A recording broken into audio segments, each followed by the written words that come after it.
Thanks again for staying with us. We understand that at least 40 people have been either killed or injured following Israeli bombings near the Al-Aqsa hospital in central Gaza. The attack comes as Israel intensifies bombings and ground incursions in the central and southern Gaza, with at least 147 people killed in one day alone. Some of the residents living near the hospital tell of ambulance sirens ringing in the air, as well as drone sounds. They fear that more than 50 people may have been killed. In the meantime, the World Health Organization says it has cancelled another planned medical aid mission to Gaza, citing security concerns. Secretary General Tedros Ghebreyesus says it's the sixth mission to northern Gaza being cancelled by the UN agency because requests to visit had not been approved or assurances over security provided since its last visit in December. During a live virtual press conference in Geneva, Mr. Ghebreyesus called on Israel to approve requests by the WHO and other partners to deliver humanitarian aid to the area. To another major development in the war, US and UK naval forces say they have repelled the largest attack yet by Yemen's Houthi rebels on shipping vessels in the Red Sea. The Houthi rebels, an Iran-backed group, had launched at least 21 drones and missiles overnight. Those drones were shot down by carrier-based jets and 4 warships without any injuries or damage reported. There has been no comment yet from the rebel group, but they have targeted vessels in response to the war in the Gaza Strip. They have even falsely claimed that the ships were linked to Israel. The attack, which happened on Tuesday, was said to have been the 26th of its kind since November 19. In the meantime, U.S. Secretary of State Antony Blinken says the cost of the Gaza war on civilians is far too high. Mr. Blinken made the comments at a press conference in Israel following his visit there. He had, however, said that Israel faced a huge challenge in fighting an enemy in Hamas, which had embedded itself within the civilian population. He told the press conference that leaders in the region shared U.S. concerns about the dire humanitarian situation on the ground, but that he had heard a new and powerful message from Israel's neighbors over the last 3 days. This immense human toll is one of the many reasons that we continue to stand with Israel in ensuring that October 7th can never happen again. It's also why we're intensely focused on bringing the remaining hostages home, addressing the humanitarian crisis, and strengthening protection for civilians in Gaza, and preventing the conflict from spreading. And it's the reason we're working urgently to forge a path to security in this region. We believe the submission against Israel to the International Court of Justice distracts the world from all of these important efforts. And moreover, the charge of genocide is meritless. It's particularly galling, given that those who are attacking Israel, Hamas, Hezbollah, the Houthis, as well as their supporter Iran, continue to openly call for the annihilation of Israel and the mass murder of Jews. On this trip, I came to Israel after meeting with the leaders of Turkey, Greece, Jordan, Qatar, the United Arab Emirates, Saudi Arabia. All of those leaders share our concern about the spread of the conflict. All of them are committed to using their influence, using the ties that they have to prevent it from escalating, to deter new fronts from opening. In addition, all express grave concern about the dire humanitarian situation and the number of civilians killed in Gaza. We know that facing an enemy that embeds itself among civilians, who hides in and fires from schools, from hospitals, makes this incredibly challenging. But the daily toll on civilians in Gaza, particularly on children, is far too high. As I underscored in our meetings today, more food, more water, more medicine, other essential goods need to get into Gaza, and then once they're in Gaza, they need to get more effectively to the people who need them. And Israel needs to do everything it can to remove any obstacles from crossings to other parts of Gaza, improving deconfliction procedures to ensure that the aid can move safely and securely is a critical part of that. As Israel's campaign moves to a lower intensity phase in northern Gaza, and as the IDF scales down its forces there, we agreed today on a plan for the UN to carry out an assessment mission. It will determine what needs to be done to allow displaced Palestinians to return safely to homes in the north. Now, this is not going to happen overnight. There are serious security, infrastructure, and humanitarian challenges, but the mission will start a process that evaluates these obstacles and how they can be overcome. In today's meetings, I was also crystal clear.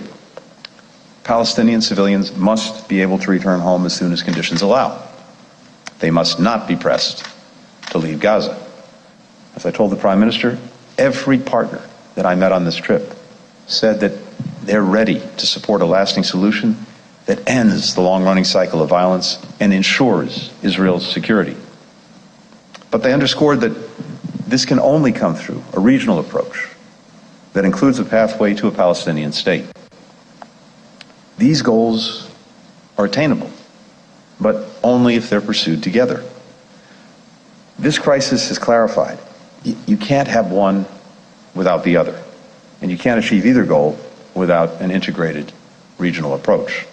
To make this possible, Israel must be a partner to Palestinian leaders who are willing to lead their people in living side by side in peace with Israel and as neighbors. And Israel must stop taking steps that undercut Palestinians' ability to govern themselves effectively. Let's bring in the head of Department of History and Strategic Studies at the University of Lagos, Professor David Awurawo. Professor, great to see you this evening. Thank you for having me. So let's begin with the deteriorating situation that the WHO is painting that's going on in Gaza. It's heartbreaking to see some of the pictures and wonder how badly things could get. This should surely warrant an emergency response from the international community, shouldn't it? Certainly it should. We understand that only 13 hospitals are functioning in the whole of Gaza. There used to be 36.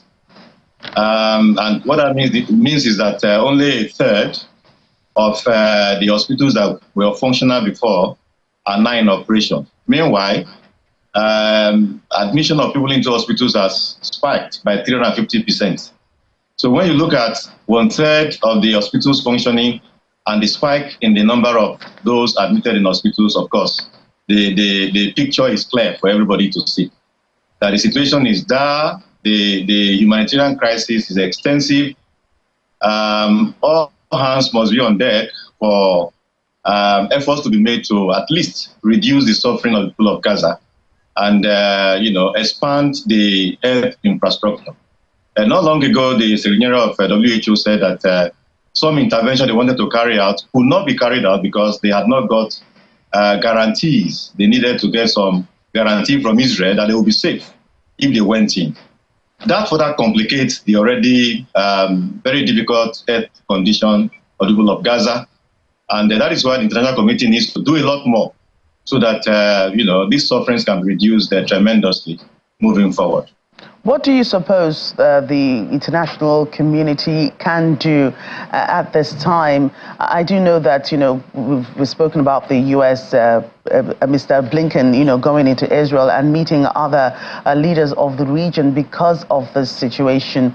But what can they do to help an organization like the WHO get at least the guarantees that it wants, because it is illegal to be able to provide aid to people who are suffering in a war situation? Three things they can do. First, they need to step up support in terms of resources, in terms of medicine and other things that are needed to be taken to Gaza. That's one.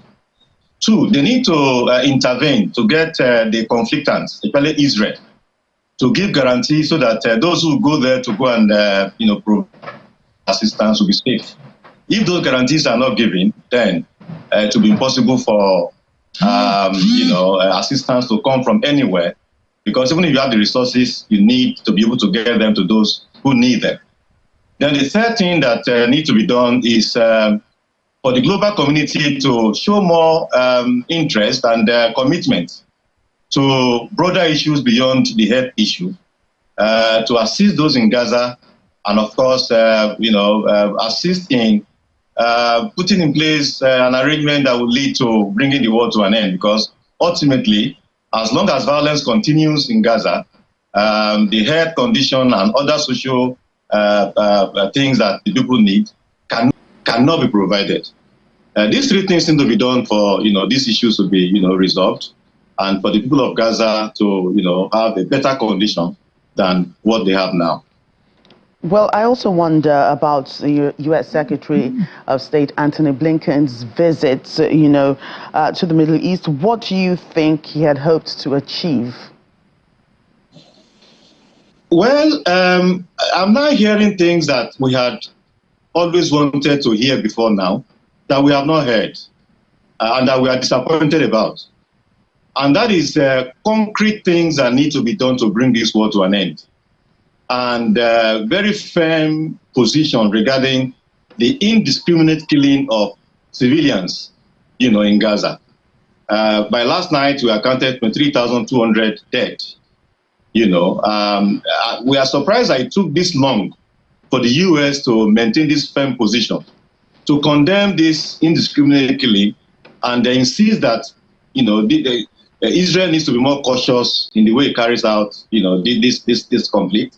Its engagement in this conflict, and also that ultimately they need to accept the reality of a Palestinian state. So he spoke firmly also about two-state solution. I didn't just speak about it. He also talked about the mechanisms for achieving it, bringing in all the regional powers, all the Arab states to support the effort, give guarantees to Israel, ensure that all of this secular violence comes to an end. It was very specific. It was very firm about the way he presented America's position.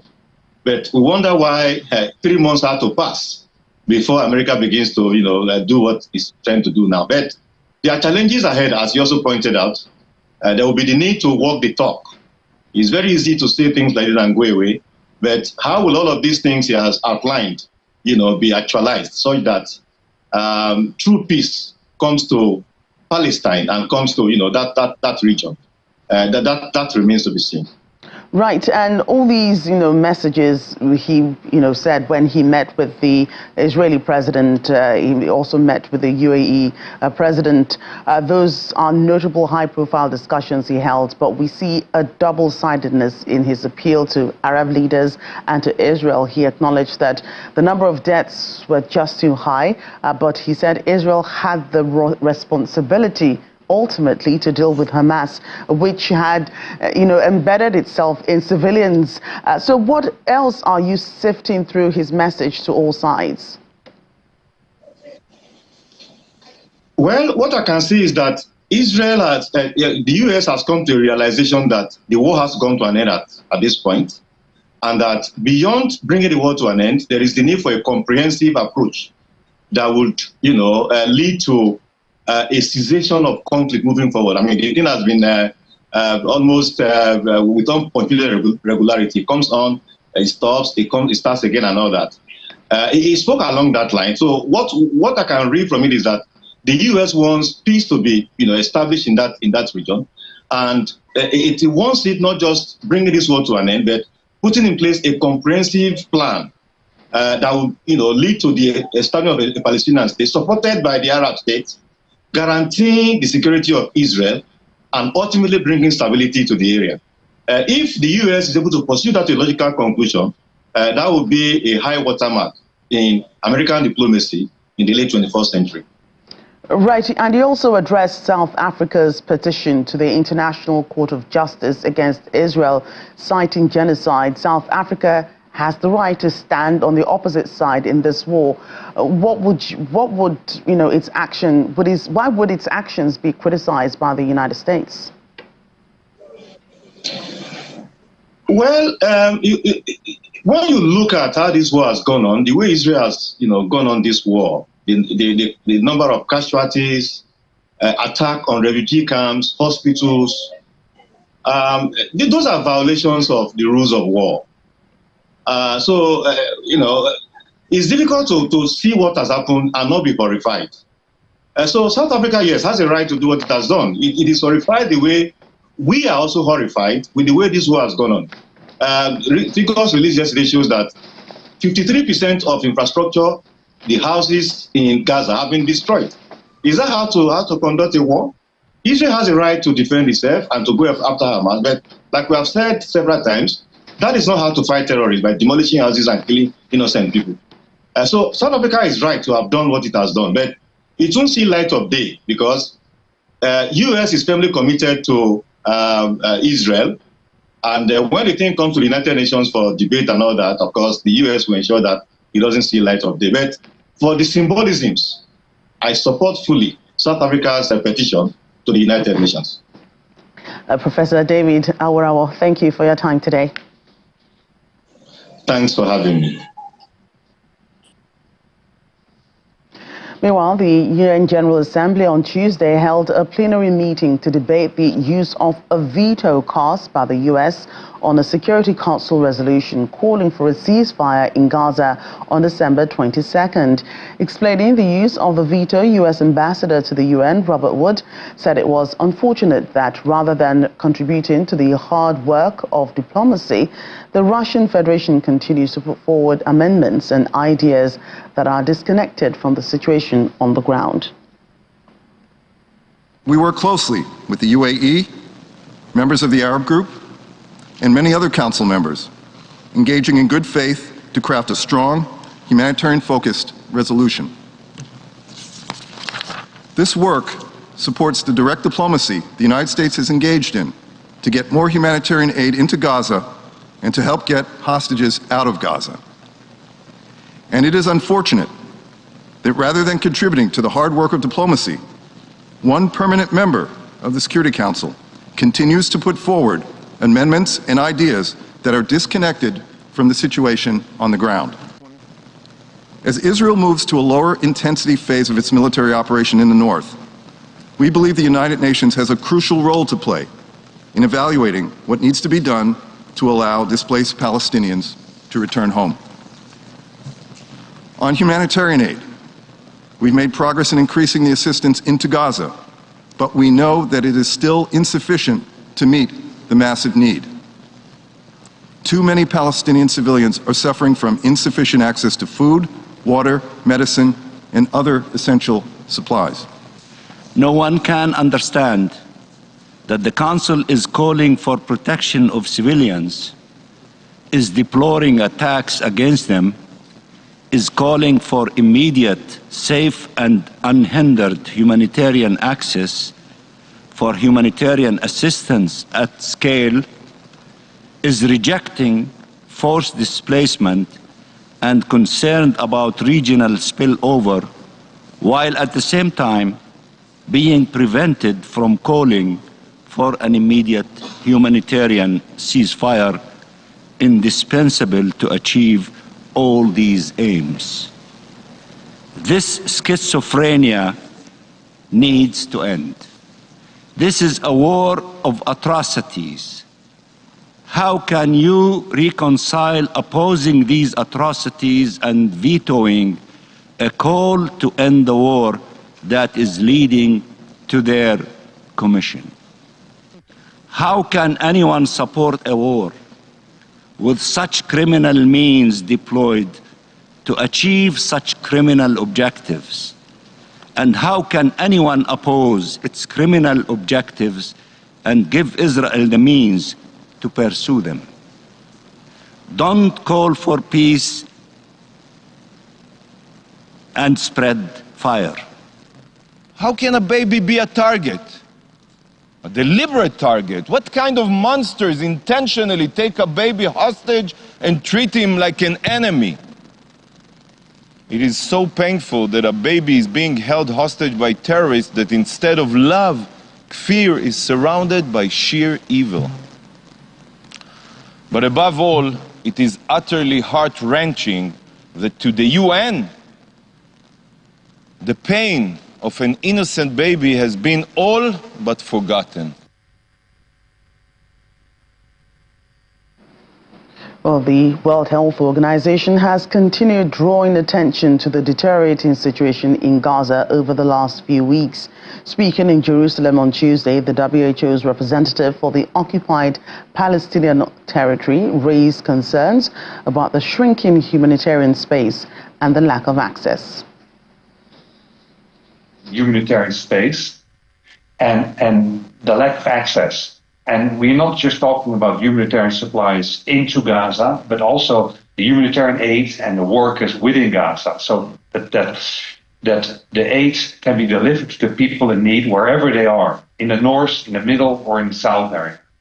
And if there is, as long as there's no ceasefire, humanitarian corridors are required within Gaza to make sure that this can happen. So what we actually see that a constricted flow of supplies and access, but also very important, an evacuation of medical staff from the many hospitals due to fears of safety. They and their family leave. It's a recipe of further disaster and makes the hospital more non-functional. So they become from functional, partly functional, barely functional. And that we witnessed this in the north, and we want to appeal again, also to the international community. We're seeing humanitarian catastrophe unfold before our eyes here across the Gaza Strip. It's not just that there's 85% of the population that has been displaced. Many of them have been displaced multiple times. Here in Rafah, where I am, there's shelters, spontaneous shelters everywhere. People are sleeping under tarpaulins, under makeshift tents, in very crowded shelters. Patients and their families are risking their lives to just seek care. And so these numbers that Rick presented, the 22,000 plus who have been killed, the 58,000 who were injured, many of them are treatable if they have access to care. They have injuries that are treatable. They have limbs that unfortunately are being amputated because they don't have access to surgery. Over the last few weeks, the emergency departments are still seeing a steady stream of trauma among children who are playing in the street, among people who are in their homes. So from our side, it's difficult to see that. We are still seeing, and I can say this with certainty, is a huge number of casualties and a huge number of casualties related to hostilities. So shrapnel injuries, gunshot wounds, crush injuries from buildings that have collapsed. That's still happening every single day.